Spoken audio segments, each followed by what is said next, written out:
Hai teman-teman yang berbahagia, berjumpa kembali dengan saya, Dr. Andri, spesialis kedokteran jiwa. Dan pada kesempatan kali ini, saya ingin berbicara tentang hal yang khusus, yaitu masalah kejiwaan pada LGBT.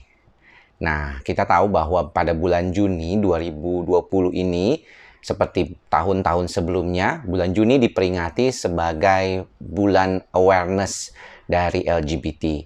Dan biasanya di berbagai belahan dunia pada bulan Juni ini, Pride Month atau istilahnya, para aktivis maupun teman-teman LGBT biasanya melakukan march atau melakukan suatu, kalau kita unjuk rasa lah, untuk hak-hak LGBT di berbagai belahan dunia. Namun mungkin pada kesempatan kali ini, di tahun ini karena adanya virus corona, kita tidak bisa berkumpul bersama, tetapi kita berharap bisa menyebarkan kondisi yang positif berkaitan dengan masalah-masalah LGBT di dalam kehidupan kita sehari-hari. Terutama masalah terkait dengan kesehatan jiwanya sebagai salah satu hal yang paling dekat dengan saya. Kalau saya bertanya dengan teman-teman ya, pastinya banyak yang mengatakan bahwa LGBT itu kan haram dok ya. LGBT itu kan nggak bener dok. LGBT itu kan ngaco dok gitu. Mereka itu kok mau ngapain sih nuntut ya supaya bisa nikah ya, supaya bisa hidup-hidup bersama ya, bebas ya di negara ini ya. Itu nggak bener dok semuanya. Saya memahami dan mengerti sekali para pendapat teman-teman semua. Dan tentunya juga di dalam konteks saat ini, di dalam video ini saya ingin memberikan pendapat saya pribadi. Tidak mewakili apapun, tidak mewakili profesi saya ataupun organisasi di mana tempat saya bernaung. Jadi ini adalah pendapat pribadi saya. Buat saya, LGBT bukan gangguan kejiwaan. Jadi kalau teman-teman bertanya kepada saya, apakah homoseksual, biseksual itu gangguan kejiwaan dok? Bukan ya, bukan gangguan kejiwaan. Karena kalau gangguan kejiwaan tentunya adalah kondisi yang bisa sampai mengganggu fungsinya. Artinya, orang mengalami atau menjadi katanya homoseksual itu kan juga gangguan jiwa dok harusnya. Tidak. Banyak teman-teman homoseksual, biseksual, ya, lesbian, itu ya biasa-biasa saja. Bekerja seperti biasanya orang, tidak mengalami masalah di dalam aktivitasnya sehari-hari. Namun, betul, di dalam berbagai penelitian dikatakan teman-teman LGBT ini lebih rentan mengalami gangguan kejiwaan, bahkan sampai 4 kali lipatnya. Salah satu penelitiannya di Inggris, remaja yang homoseksual itu 4 kali lebih rentan mengalami depresi daripada populasi normal. Salah satunya adalah karena penerimaan. Penerimaan diri sendiri dan juga penerimaan dari keluarga ataupun masyarakat secara umum. Jadi, kalau kita melihat di sini, konteksnya sebenarnya, kalau teman-teman bertanya, apakah homoseksual itu gangguan kejiwaan? Bukan. Ya, bukan seperti gejala depresi atau cemas gitu. Jadi, nggak ada tuh orang gejalanya apa dok? Gejalanya homoseksual. Ya, enggak. Homoseksual itu bukan gangguan kejiwaan. Tetapi, memang banyak teman-teman yang homoseksual itu mengalami masalah kejiwaan. Ya, saya tekankan sekali lagi. Nah, kalau ditanya, sebenarnya memang orang itu kenapa sih dok jadi homoseksual? Banyak diantaranya mungkin bertanya seperti itu. Bahkan mengatakan bahwa itu pasti ketularan tuh gaya hidup sih dok, seperti itu. Kalau misalnya memang gaya hidup, apakah teman-teman yang saat ini, misalnya ya, teman-teman yang mendengarkan video ini seorang heteroseksual, apa mau jadi homoseksual gitu ya? Apakah demikian? Tentu tidak kan. Jadi kalau kita bicara tentang kondisi itu, tentunya akan berbeda satu sama lainnya. Nah, bagaimana kita bisa tahu bahwa ini beneran dok homoseksual atau dia cuma ikut-ikutan model gitu? Teman-teman, kalau bicara tentang homoseksual, kita tahu bahwa homoseksual biasanya itu mulai timbul ya, keinginan atau orientasi seksualnya itu mulai timbul itu pada usia-usia remaja, akil balik ya. Jadi kalau waktu masih kecil kadang-kadang nggak kelihatan tuh ini mau jadi lesbian atau mau jadi homoseksual gitu ya. Namun setelah akil balik, setelah proses hormonalnya itu mengalami perubahan, kita kalau laki-laki kan misalnya udah mimpi basah, perempuan sudah menstruasi, maka mulai tuh orientasi seksualnya tuh mulai kelihatan. Yang laki-laki, yang homoseksual jadi sukanya laki-laki saja secara seksual, yang perempuan juga demikian, jadi sukanya sama perempuan. Atau kalau yang ada kecenderungan dua-duanya, itu makin lama biasanya makin bertambah. Saya pernah dengar cerita Yuval Noah Harari, pengarang buku Sapiens. Dia waktu pertama kali menyadari dia homoseksual itu di usia 18 sampai 21 tahun. Namun waktu itu dia benar-benar rasanya nggak mau gitu.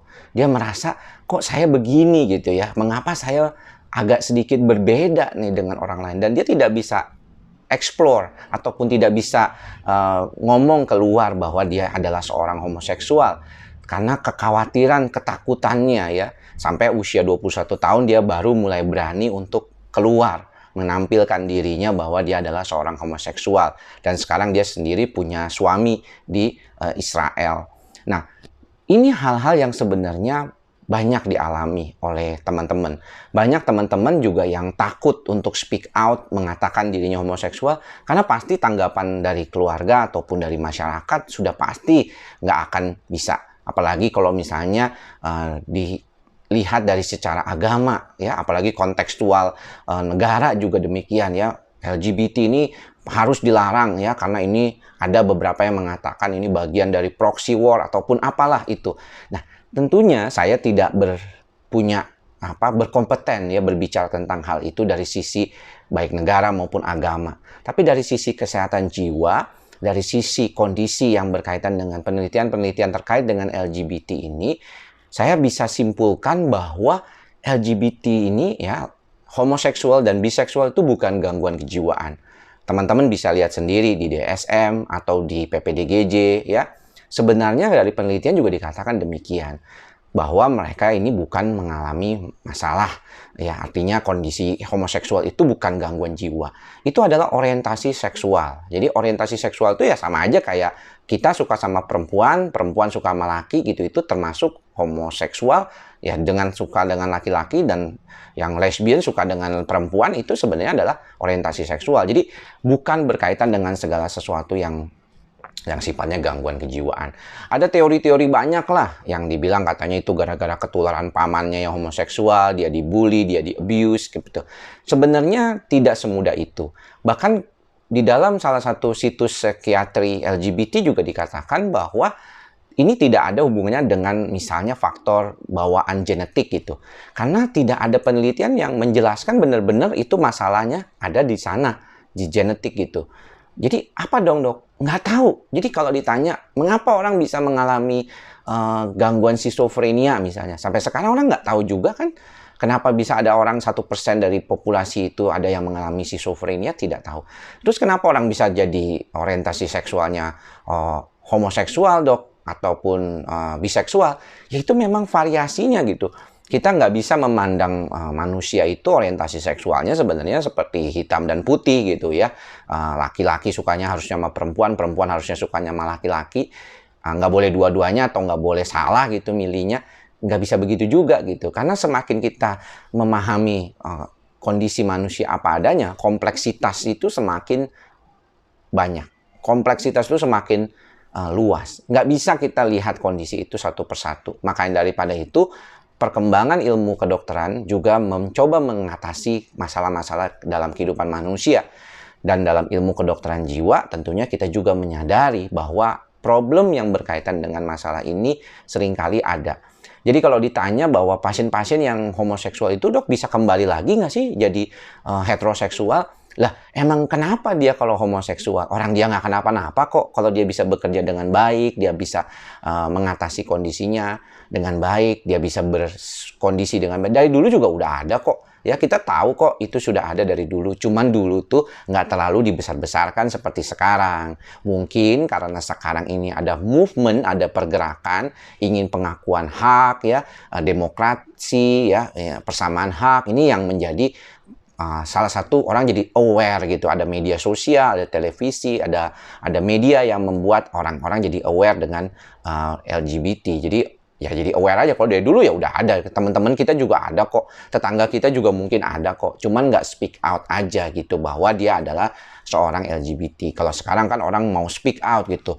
Zaman dulu orang operasi plastik aja takut. Sekarang operasi plastik, wah, dipajang di Instagram, bahkan dia menjadi agen atau menjadi promosi tentang operasi plastik. Jadi zaman berubah dan saya kira itu sesuatu hal yang wajar yang bisa kita temukan di dalam kehidupan kita sehari-hari.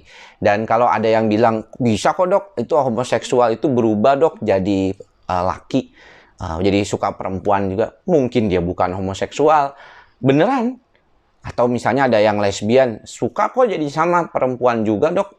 Mungkin dia juga karena dulunya jadi berperilaku saja homoseksual. Tapi orientasinya bukan homoseksual. Jadi teman-teman juga harus membedakan itu kan. Homoseksual sebagai perilaku dan homoseksual sebagai suatu orientasi.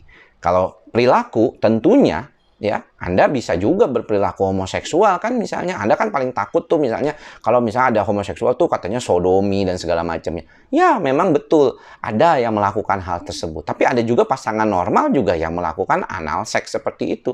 Jadi kalau saya lihat problem yang berkaitan dengan masalah-masalah ini seringkali kita tidak bisa pungkiri sebagai salah satu kenyataan yang ada. Tetapi mengidentifikasikan orientasi seksual selalu dengan perilaku seksual seperti sodomi, anal seks, ya nggak benar juga. Ya karena banyak juga teman-teman homoseksual tidak melakukan itu. Ya, yang lesbian gimana? Nggak melakukan anal seks dong, ya kan? Jadi ini yang perlu kita sadari. Adalah satu kesempatan buat saya buat bercerita buat teman-teman semua. Sebenarnya banyak banget lah kalau mau diceritain. Tapi saya berharap ini yang paling penting untuk kita lakukan, di mana kita berupaya untuk memberikan edukasi kepada masyarakat tentang apa adanya. Tentunya masih banyak yang tidak mau menerima berlatar belakang budaya maupun agama masing-masing, silakan saja. Tapi buat saya sih sebenarnya yang paling penting bahwa masalah kesehatan jiwa di teman-teman LGBT ini memang sangat penting untuk diperhatikan, karena banyak dari mereka yang ketika mereka terbuang seolah-olah dari lingkungannya dan disuruh milih, kalau kamu nggak jadi nggak jadi heteroseksual, kamu pulang atau kamu pergi saja dari rumah ini, nggak boleh kamu di sini lagi. Nah itu yang menyakitkan tentunya, dan kita nggak menginginkan seperti itu. Kita berempati, kita menerima apa adanya mereka, kan bukan berarti menyetujui tindakannya, tetapi kita menerima apa adanya orang-orang, teman-teman kita yang punya orientasi homoseksual ataupun biseksual ini. Ya, kalau misalnya kita juga seringkali melihat masalah terkait dengan ini sebagai salah satu yang penting untuk diperhatikan, terutama yang paling penting buat saya, daripada pusing-pusing kita memikirkan ini, ya kita terima aja apa adanya mereka. Ya, toh mereka juga nggak merepotkan kita kok, ya kan? Bukan berarti kalau mereka tinggal dekat kita terus dosanya bakalan kita yang nanggung juga kok. Nggak begitu kan sebenarnya pada kenyataannya. Saya nggak tahu lah, pasti ada beberapa pendapat lain yang tentunya akan berhubungan dengan ini. Tapi buat saya, mari kita sama-sama menerima mereka dengan baik, membuat mereka lebih bisa menerima keadaannya, dan membuat mereka menjadi baik kualitas hidupnya dan mampu menjadi orang yang lebih baik lagi ke depannya.